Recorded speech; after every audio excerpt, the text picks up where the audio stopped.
उस्मानाबाद जिल्ह्यातील वसलेलं वडगाव. नाव साधं, पण गावाचं आयुष्य मात्र खूप रंगीबेरंगी होतं.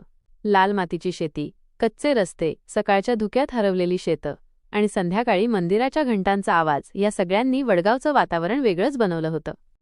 गावात दिवसाची सुरुवात लवकर व्हायची. पहाटेच कोंबड्यांचा आरव, अंगणात झाडलोट करणाऱ्या बायका आणि हातात नांगर घेऊन शेताकडे जाणारे पुरुष हे सगळं रोजचं चित्र होतं. प्रत्येकाच्या आयुष्यात कष्ट होते, पण त्या कष्टातही एक समाधान होतं. वडगावात एक गोष्ट खास होती. इथे नाती खूप घट्ट होती. कोणाचं दुःख, सगळ्यांचं दुःख, आणि कोणाचा आनंद, सगळ्यांचा आनंद. कधीकधी हीच नाती हळूहळू बदलत जातात आणि त्यातलं खरं रूप ओळखायला वेळ लागतो. या गावात राहत होतं शिंदे कुटुंब. घर मोठं नव्हतं, पण व्यवस्थित आणि स्वच्छ होतं. अंगणात एक जुनं चिंचेचं झाड, बाजूला गोठा आणि पुढे मातीचा ओटा. सगळं साधं पण आपुलकीचं. घरातले प्रमुख होते विठ्ठलराव शिंदे. वय 60च्या आसपास. चेहऱ्यावर सुरकुत्या होत्या, पण डोळ्यांत अजूनही कणखरपणा दिसायचा. त्यांनी आयुष्यभर कष्ट करून शेती उभी केली होती. गावात त्यांना मान होता, कारण ते नेहमी सरळ बोलायचे आणि चुकीच्या गोष्टींना कधीही पाठिंबा देत नसत. त्यांचा स्वभाव थोडा कडक होता. घरात शिस्त हवी, नियम पाळले गेले पाहिजेत ही त्यांची अपेक्षा होती, पण त्याच वेळी मनाने ते वाईट नव्हते. घरासाठी त्यांनी खूप काही केलं होतं. त्यांचा एकुलता एक मुलगा होता, गणेश शिंदे. गणेश वय 29. उंच, मजबूत बांधा आणि साधं हसतमुख व्यक्तिमत्व. तो जास्त शिकलेला नव्हता, पण कामात प्रामाणिक होता. सकाळपासून संध्याकाळपर्यंत तो वडिलांसोबत शेतात राबायचा. त्याच्या आयुष्यात मोठी स्वप्न नव्हती, फक्त घर व्यवस्थित चालावं आणि सगळे आनंदात राहावेत एवढंच त्याचं ध्येय होतं. गणेशचं लग्न 3 वर्षांपूर्वी झालं होतं कवितासोबत. कविता वय 25. ती जवळच्या गावातून आली होती. लग्नानंतर सुरुवातीला तिला नवीन घरात जुळवून घ्यायला थोडा वेळ लागला, पण हळूहळू ती सगळ्यांमध्ये मिसळली. ती कामसू होती आणि घर नीट ठेवण्याचा तिचा प्रयत्न असायचा.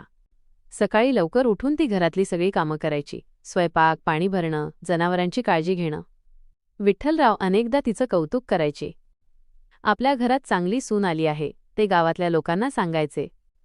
कविता बाहेरून पाहायला शांत आणि समजूतदार वाटायची, पण तिच्या मनात काय चाललंय हे कुणालाच पूर्णपणे कळत नव्हतं. घरात सगळं सुरळीत चालू होतं. सकाळी चहा एकत्र, दुपारी काम आणि संध्याकाळी थोड्या गप्पा. पण गावातलं आयुष्य फक्त घरापुरतं मर्यादित नसतं. लोक येतात, जातात आणि त्यांच्यासोबत काही नवीन गोष्टीही येतात. गणेशचा एक जिवलग मित्र होता, संदीप काळे. दोघांची मैत्री लहानपणापासूनची. शाळा एकत्र, खेळ एकत्र आणि मोठं झाल्यावरही ती मैत्री तशीच टिकली होती.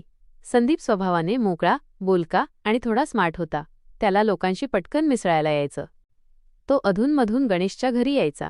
कधी कामासाठी, कधी फक्त गप्पा मारायला. घरातला माणूसच होता तो. गणेशला त्याच्यावर खूप विश्वास होता. संदीप म्हणजे आपलाच माणूस, तो नेहमी म्हणायचा. सुरुवातीला सगळं अगदी साधं होतं. संदीप आला की चहा, गप्पा आणि मग तो निघून जायचा. कविता त्याच्याशी आदराने बोलायची. पाहुणा म्हणून आलेल्या माणसाशी जसं बोलतात तसं. हळूहळू काही गोष्टी बदलायला लागल्या. संदीपची ये-जा वाढू लागली. तो आधी आठवड्यातून एकदा यायचा, मग 2दा आणि काही दिवसांनी तर जवळजवळ रोजच दिसू लागला. गणेशला यात काहीच वेगळं वाटलं नाही. त्याच्यासाठी ते सगळं नैसर्गिक होतं. पण विठ्ठलराव मात्र सगळं बारकाईनं पाहत होते. त्यांनी एक गोष्ट लक्षात घेतली. संदीप आला की कविता जास्त वेळ त्याच्याशी बोलत असे. गप्पा थोड्या जास्त वेळ चालत, हसू थोडं जास्त दिसत. ही छोटी छोटी गोष्ट होती, पण विठ्ठलरावांच्या मनात शंकेची एक हलकी रेष उमटू लागली. एकदा संध्याकाळी विठ्ठलराव अंगणात बसले होते. गणेश अजून शेतातून परतला नव्हता. घरात कविता आणि संदीप गप्पा मारत होते. हसण्याचा आवाज बाहेरपर्यंत येत होता. विठ्ठलरावांनी काही क्षण ऐकलं, मग हळूहळू उठून आत गेले. त्यांना पाहताच दोघंही थोडे शांत झाले. काय चाललंय? विठ्ठलरावांनी विचारलं. काही नाही बाबा, तसंच बोलत होतो, कविता पटकन म्हणाली. संदीपही हसत उभा राहिला. विठ्ठलराव काही बोलले नाहीत, पण त्यांनी ते दृश्य मनात साठवून ठेवलं. त्या दिवसानंतर त्यांनी अजून लक्ष ठेवायला सुरुवात केली. त्यांना कधीकधी कविता विचारात हरवलेली दिसायची. कधी काम करताना ती गप्प असायची. काय झालं? ते विचारायचे. काही नाही, ती नेहमीच उत्तर द्यायची. गणेश मात्र अजूनही निष्पापपणे सगळं स्वीकारत होता. त्याला आपल्या घरावर, बायकोवर आणि मित्रावर पूर्ण विश्वास होता. त्याच्या मनात कोणतीही शंका नव्हती. दरम्यान गावात गणेशोत्सवाची तयारी जोरात सुरू झाली होती. मंडप उभा राहत होता. लाईट्स लावल्या जात होत्या. ढोल ताशांचा सराव सुरू होता. गणेश आणि संदीप दोघेही त्या कामात व्यस्त होते. दिवसाचा बराच वेळ ते एकत्र घालवत होते. कविता देखील घरातल्या स्त्रियांसोबत तयारीत मदत करत होती, पण तिचं लक्ष कधीकधी भलत्याच विचारांत हरवत होतं. एक दिवस गणेश शेतात गेला होता. विठ्ठलराव गावातल्या एका कामासाठी बाहेर गेले होते. घरात फक्त कविता होती. त्या दुपारी संदीप पुन्हा घरात आला. दरवाजा हळूच उघडला गेला आणि घरात एक शांतता पसरली. त्या शांततेत काहीतरी बदल होत होता, असं काही जे अजून कुणालाच स्पष्ट दिसत नव्हतं. संध्याकाळ झाली. सगळं पुन्हा नेहमीसारखं दिसू लागलं. वडगावच्या त्या छोट्याशा घरात नात्यांच्या सीमारेषा हळूहळू धुसर होऊ लागल्या होत्या. आणि या सगळ्याची सावली लवकरच एका भयानक वळणावर पोहोचणार होती. वडगावमध्ये दिवस नेहमीसारखेच सुरू होत होते, पण शिंदे कुटुंबाच्या घरात काहीतरी नकळत बदलत होतं. बाहेरून सगळं सुरळीत दिसत होतं, पण आतल्या वातावरणात एक विचित्र शांतता पसरू लागली होती. गणेश रोजप्रमाणे सकाळी शेतात जायचा. विठ्ठलरावही त्याच्यासोबत असायचे. कविता घरातली कामं सांभाळत होती. सगळं नेहमीसारखंच होतं, पण तिच्या वागण्यात हळूहळू सूक्ष्म बदल दिसू लागले होते. ती आधीसारखी मोकळेपणाने बोलत नव्हती. काम करताना तिचं लक्ष वारंवार दुसरीकडे जात होतं. कधी ती विचारात हरवलेली दिसायची, तर कधी अचानकच हसताना दिसायची. हे बदल खूप छोटे होते, पण विठ्ठलरावांच्या नजरेतून काहीच सुटत नव्हतं. त्यांनी एक गोष्ट खास लक्षात घेतली होती. संदीप आता जवळजवळ रोजच घरी येत होता. कधी गणेशसोबत, तर कधी गणेश नसतानाही. एक दिवस दुपारी गणेश शेतात गेला होता. विठ्ठलराव गावातल्या एका कामासाठी बाहेर गेले होते. घरात फक्त कविता होती. त्यावेळेला संदीप पुन्हा घरात आला. सुरुवातीला काही विशेष वाटलं नाही, पण आता त्यांच्या भेटींचा वेळ आणि वारंवारता वाढत चालली होती. दोघं घरात बसून बराच वेळ बोलत असत. हसण्याचे आवाज कधीकधी अंगणाबाहेरपर्यंत ऐकू येत होते. त्या दिवशी विठ्ठलराव अपेक्षेपेक्षा लवकर घरी परतले. ते अंगणात आले आणि काही क्षण थांबले. घरात बोलण्याचा आणि हलका हसण्याचा आवाज येत होता. त्यांनी शांतपणे आत पाऊल टाकलं. आत येताच दोघंही थोडे गप्प झाले. संदीप, तू इथे कधी आलास? विठ्ठलरावांनी विचारलं. आत्ताच आलो काका, तसंच भेटायला, तो सहजपणे म्हणाला. कविता लगेच उठून स्वयंपाकघरात गेली. विठ्ठलराव काही बोलले नाहीत, पण त्यांच्या मनातला संशय आता थोडा अधिक गडद झाला होता. त्या दिवसानंतर त्यांनी जास्त बारकाईने निरीक्षण सुरू केलं. काही दिवसांनी आणखी एक गोष्ट त्यांच्या लक्षात आली. संदीप नेहमी गणेश नसताना घरात येण्याचा प्रयत्न करत होता आणि कविता देखील त्याला अडवत नव्हती. हे पाहून विठ्ठलरावांनी एक दिवस गणेशला शांतपणे सांगितलं, संदीप येतो ते ठीक आहे, पण तू नसताना त्याची येणं जाणं थोडं कमी असायला हवं. गणेशला हे ऐकून थोडं आश्चर्य वाटलं. काय झालं बाबा? तो आपलाच माणूस आहे, तो म्हणाला. विठ्ठलराव काही क्षण शांत राहिले. मला तसं काही वाटत नाही, पण तरीही काळजी घेतलेली बरी, त्यांनी उत्तर दिलं. गणेशने ते ऐकलं, पण मनावर घेतलं नाही. त्याला अजूनही सगळं व्यवस्थित वाटत होतं. दरम्यान संदीप आणि कवितामधली जवळीक हळूहळू वाढत चालली होती. सुरुवातीला फक्त साध्या गप्पा असायच्या. मग त्या गप्पा थोड्या वैयक्तिक विषयांकडे वळल्या. एकमेकांच्या आयुष्याबद्दल, इच्छा, अपेक्षा याबद्दल बोलणं सुरू झालं. कविता अनेकदा आपल्या मनातल्या गोष्टी सांगत असे. घरातील जबाबदाऱ्या, मर्यादा आणि काही अपूर्ण राहिलेल्या इच्छा. संदीप तिला समजून घेत असल्यासारखं बोलायचा. तिच्या प्रत्येक गोष्टीला तो मान डोलवायचा. हळूहळू कविता त्याच्याकडे ओढली जाऊ लागली. एक दिवस संध्याकाळी गणेश उशिरा घरी येणार होता. विठ्ठलराव शेजारी गेले होते. घरात पुन्हा एकदा कविता एकटी होती. त्या शांत वेळेत संदीप आला. दोघं काही वेळ शांत बसले. मग हळूहळू बोलायला सुरुवात झाली. त्या दिवशी त्यांच्या बोलण्यात वेगळाच सूर होता. कविताच्या चेहऱ्यावर एक वेगळं भाव होतं. संदीपही नेहमीपेक्षा जास्त गंभीर दिसत होता. त्या भेटीनंतर त्यांच्या नात्यात एक नवं वळण आलं. आता त्यांच्या भेटी फक्त गप्पांपुरत्या मर्यादित राहिल्या नव्हत्या. पण अशा गोष्टी कायम लपून राहत नाहीत. गावात हळूहळू चर्चा सुरू झाली. संदीप खूप येतो त्या घरी, गणेश नसताना पण दिसतो, अशा कुजबूज सुरू झाल्या. ही चर्चा थेट गणेशपर्यंत पोचायला वेळ लागला नाही. एक दिवस त्याच्या एका ओळखीच्या माणसाने त्याला थोडं सूचकपणे सांगितलं, तुझ्या घरी सगळं ठीक आहे ना? गणेशला ते ऐकून थोडं विचित्र वाटलं. तो घरी आला आणि कविताशी बोलला. लोक काहीतरी बोलतायत, संदीपबद्दल तो म्हणाला. कविता लगेच थोडी चिडली. लोकांचं कामच असतं बोलणं. तुला माझ्यावर विश्वास नाही का? ती म्हणाली. गणेश शांत झाला. नाही, तसं नाही. मग या सगळ्या गोष्टींकडे लक्ष देऊ नकोस, ती ठामपणे म्हणाला. गणेशने विषय तिथेच सोडला. पण आता त्याच्या मनात एक छोटासा संशय तयार झाला होता. तो आधीसारखा पूर्णपणे निर्धास्त राहिला नव्हता. त्याने संदीपच्या येण्याजाण्याकडे थोडं लक्ष द्यायला सुरुवात केली. विठ्ठलराव मात्र आधीपासूनच सगळं पाहत होते. एक दिवस त्यांनी ठरवलं की आता थोडं स्पष्ट बोलायला हवं. त्या दिवशी संध्याकाळी संदीप घरात आला होता. गणेशही तिथेच होता. विठ्ठलरावांनी शांतपणे पण ठाम आवाजात सांगितलं, संदीप, तू घरात येतोस ते ठीक आहे, पण आतापासून गणेश नसताना इथे येऊ नकोस. घरात काही क्षण शांतता पसरली. संदीपने हसत मान हलवली. ठीक आहे काका, तो म्हणाला. कविताच्या चेहऱ्यावर मात्र अस्वस्थता दिसत होती. त्या दिवसानंतर काही दिवस सगळं थोडं शांत झालं. संदीपने येणं कमी केलं. गणेशला वाटलं की सगळं पुन्हा ठीक झालं. ही शांतता जास्त दिवस टिकणार नव्हती. कारण आता जे सुरू झालं होतं ते थांबणं सोपं नव्हतं.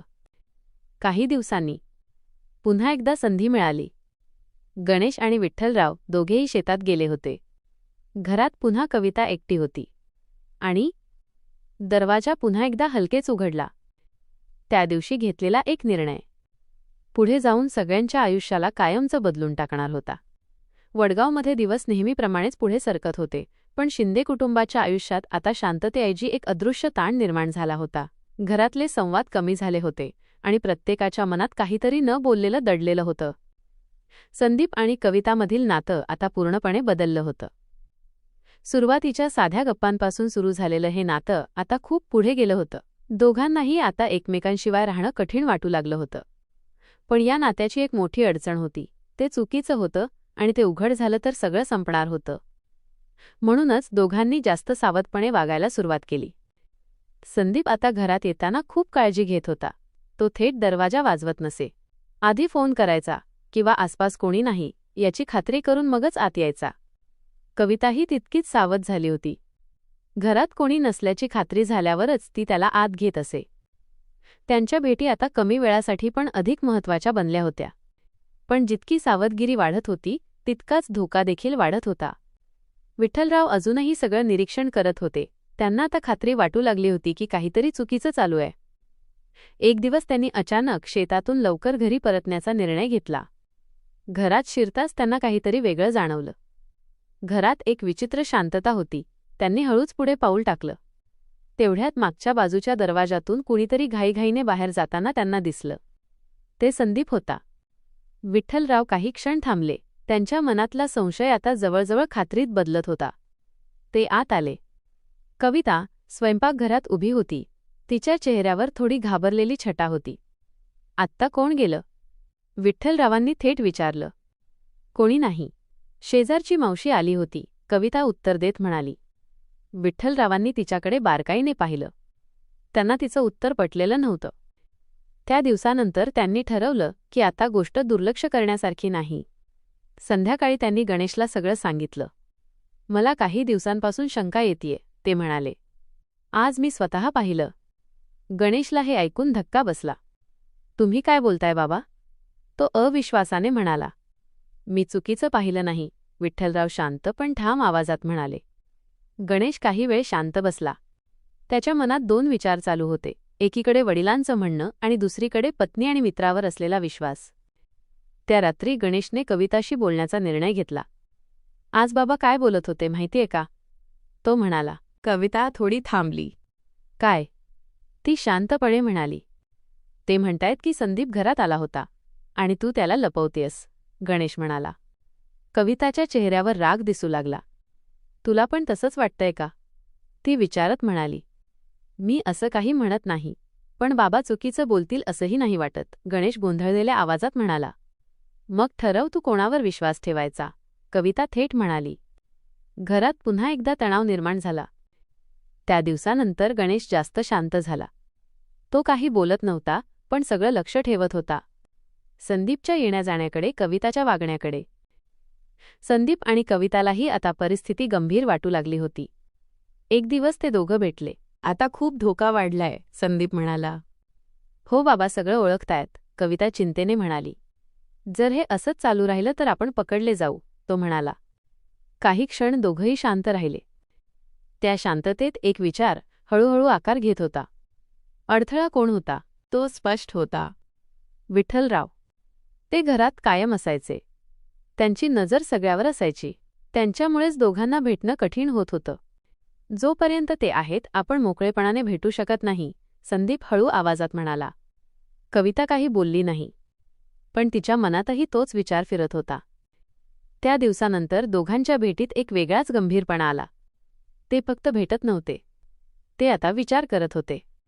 एक असा विचार जो चुकीचा होता, पण त्यांच्या नजरेत तोच एक मार्ग वाटू लागला होता. घरात दररोजची परिस्थिती तणावपूर्ण होत चालली होती. विठ्ठलराव अधिक कडक झाले होते. गणेश गप्प झाला होता. कविता अधिक अस्वस्थ दिसत होती. आणि संदीप, तो आता जास्त सावध पण आतून घाबरलेला होता. गणेशोत्सव जवळ येत होता. गावात पुन्हा उत्साह वाढत होता. पण शिंदे कुटुंबाच्या घरात एक वेगळीच तयारी सुरू होती. त्या सणाच्या गर्दीत, आवाजात, गोंधळात एक असा निर्णय घेतला जाणार होता जो सगळ्यांच्या आयुष्याला कायमचं बदलून टाकणार होता. वडगावमध्ये गणेशोत्सवाची धामधूम सुरू झाली होती. गावात सगळीकडे दिवे, सजावट आणि उत्साहाचं वातावरण होतं. प्रत्येक घरात आनंद आणि गडबड होती. पण शिंदे कुटुंबाच्या घरात मात्र एक वेगळाच ताण दाटून राहिला होता. गणेश दररोज मंडळाच्या कामात व्यस्त होता. सकाळपासून रात्रीपर्यंत तो बाहेर असायचा. घरात येताना तो थकलेला आणि शांत असायचा. त्याच्या मनातले प्रश्न अजूनही सुटले नव्हते, पण तो काही बोलत नव्हता. विठ्ठलराव मात्र अजूनही सतर्क होते. त्यांनी कवितावर आणि घरातल्या प्रत्येक हालचालीवर लक्ष ठेवायला सुरुवात केली होती. त्यांना आता पूर्ण खात्री होती की काहीतरी गंभीर चुकीचं चालू आहे. कविता दिवसेंदिवस अधिक तणावाखाली येत होती. तिच्या चेहऱ्यावरची चिंता लपून राहत नव्हती. ती एकीकडे घर सांभाळत होती आणि दुसरीकडे सतत भीतीत जगत होती. संदीपही आता पूर्वीसारखा निर्धास्त राहिला नव्हता. तो प्रत्येक वेळी भेटताना आजूबाजूची खात्री करत होता. त्याच्या मनात एकच विचार सतत फिरत होता की ही परिस्थिती जास्त दिवस अशी राहू शकत नाही. एक दिवस दुपारी गणेश मंडळाच्या कामासाठी बाहेर गेला होता. विठ्ठलराव शेतात गेले होते. घरात कविता एकटी होती. त्या शांत वेळेत संदीप आला. दोघं काही क्षण शांत बसले. वातावरणात एक प्रकारची घबराट होती. आता असं चालणार नाही, संदीप हळू आवाजात म्हणाला. कविता काही क्षण काही बोलली नाही. दररोज भीतीत राहायचं, लपून भेटायचं. हे किती दिवस? तो पुढे म्हणाला. कविताच्या डोळ्यात अस्वस्थता दिसत होती. मग काय करू? ती हळू आवाजात म्हणाला. काही क्षण दोघंही शांत राहिले. बाहेर गावात ढोल ताशांचा आवाज येत होता. सणाचा गोंधळ चालू होता. पण त्या घरात एक वेगळाच विचार आकार घेत होता. एकच मार्ग आहे, संदीप म्हणाला. कविता त्याच्याकडे पाहत राहिली. जोपर्यंत अडथळा आहे तोपर्यंत आपण मोकळे होऊ शकत नाही, तो म्हणाला. हे शब्द ऐकून कविताच्या मनात धक्का बसला. तिला काय सुचवलं जातंय हे समजत होतं. तू काय बोलतोयस? ती थोड्या भीतीने म्हणाली. मी स्पष्ट बोलतोय, संदीप म्हणाला. जर हे सगळं थांबवायचं नसेल तर आपल्याला काहीतरी मोठा निर्णय घ्यावा लागेल. कविता पूर्णपणे गोंधळली होती. तिच्या मनात भीती, अपराधीपणा आणि स्वार्थ या सगळ्यांचा संघर्ष सुरू होता. एकीकडे तिचं कुटुंब होतं आणि दुसरीकडे ती स्वतः घेत असलेली चुकीची दिशा. हे खूप मोठं आहे, ती म्हणाली. हो, पण आता मागे वळायचा रस्ता नाही, संदीप शांतपणे म्हणाला. त्या दिवसानंतर त्यांच्या भेटी कमी झाल्या. पण जेव्हा भेट होत होती तेव्हा ते फक्त एकाच विषयावर बोलत होते. विठ्ठलराव. ते घरात असताना प्रत्येक हालचालीवर नजर ठेवत होते. रात्री उशिरापर्यंत जागे राहणं, अचानक उठून पाहणं, घराबाहेर जाऊन तपासणं. त्यांच्या या सवयींमुळे संदीप आणि कवितासाठी भेटणं जवळजवळ अशक्य झालं होतं. एक दिवस संध्याकाळी गणेश मंडळात गेला होता. विठ्ठलराव अंगणात बसले होते. कविता घरात होती. तेवढ्यात तिचा फोन वाजला. तो संदीपचा होता. ती थोडा वेळ थांबली आणि मग आत जाऊन हळू आवाजात बोलायला लागली. विठ्ठलरावांनी ते पाहिलं. त्यांच्या नजरेत संशय आणखी वाढला. त्या रात्री त्यांनी ठरवलं की आता काहीतरी ठोस पाऊल उचलायला हवं. त्यांना कल्पना नव्हती की दुसऱ्या बाजूनेही तसाच निर्णय घेतला जात आहे. पुढचे काही दिवस खूप महत्त्वाचे ठरणार होते. गणेशोत्सवामुळे घरात आणि गावात गडबड वाढली होती. हीच ती वेळ होती ज्याची संदीप वाट पाहत होता.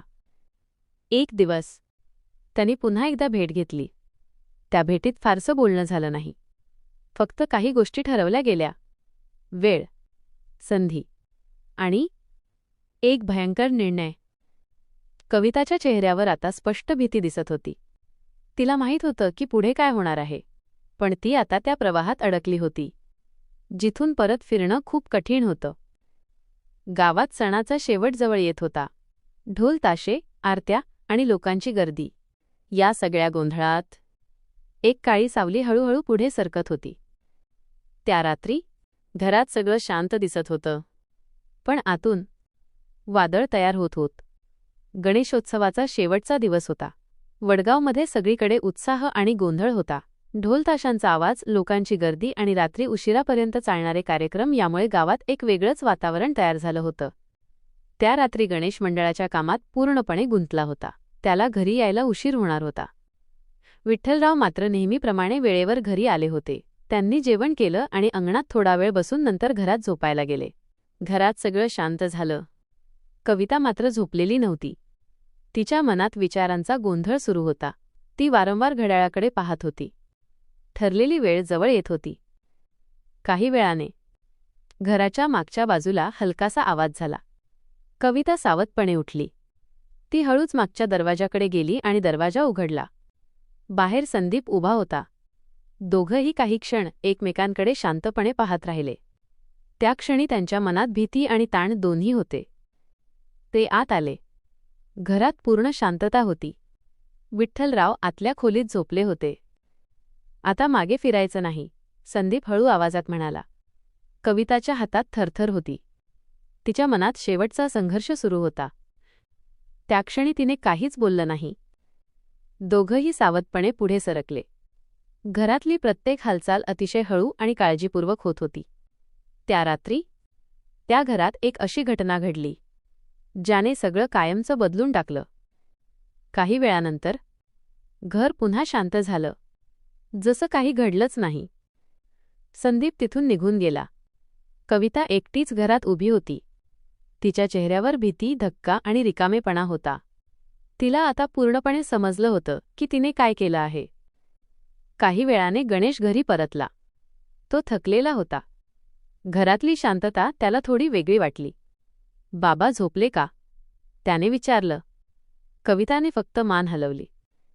सकाळ झाली. गणेश नेहमीप्रमाणे वडिलांना उठवायला गेला. त्या दिवशी काहीतरी वेगळं होतं. त्याने त्यांना आवाज दिला. पुन्हा दिला, पण कोणताही प्रतिसाद आला नाही. काही क्षणातच घरात गोंधळ उडाला. शेजारी जमा झाले. गावात बातमी पसरली. वडगावमध्ये एक धक्कादायक घटना घडली होती. गणेश पूर्णपणे कोसळला होता. त्याला काय घडलं हे समजत नव्हतं. कविता मात्र शांत बसली होती.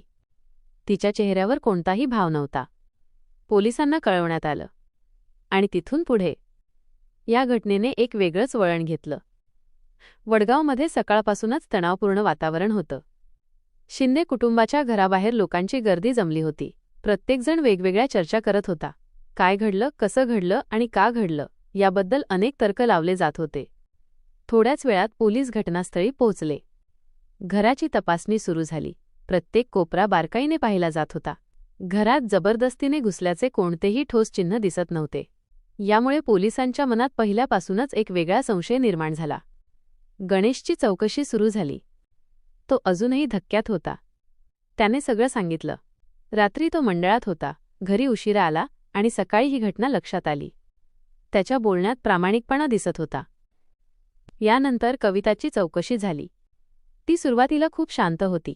तिनेही साधारण तीच गोष्ट सांगितली. रात्री ती घरीच होती आणि तिला काहीच कळलं नाही असं ती म्हणाली. पण पोलिसांना तिच्या वागण्यात काहीतरी वेगळं जाणवत होतं. ती जास्त शांत होती. जणू काही ती आधीपासूनच सगळ्यासाठी तयार होती. दरम्यान विठ्ठलरावांच्या शरीराची वैद्यकीय तपासणी करण्यात आली. प्राथमिक अहवालात असं स्पष्ट झालं की ही नैसर्गिक घटना नव्हती. आता पोलिसांचा संशय अधिकच वाढला. घरात जबरदस्ती नव्हती. बाहेरून कोणी आलेलं दिसत नव्हतं.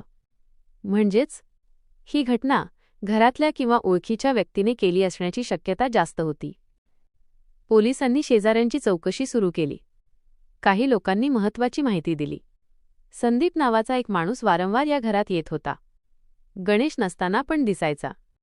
ही माहिती पोलिसांसाठी खूप महत्त्वाची ठरली. संदीपवर लक्ष केंद्रित झालं. त्याला चौकशीसाठी बोलावण्यात आलं. सुरुवातीला तो शांत होता. त्याने सगळं नाकारलं. मी फक्त मित्र आहे. मी काहीच केलं नाही, तो म्हणाला. पण पोलिसांनी त्याला सोडून दिलं नाही.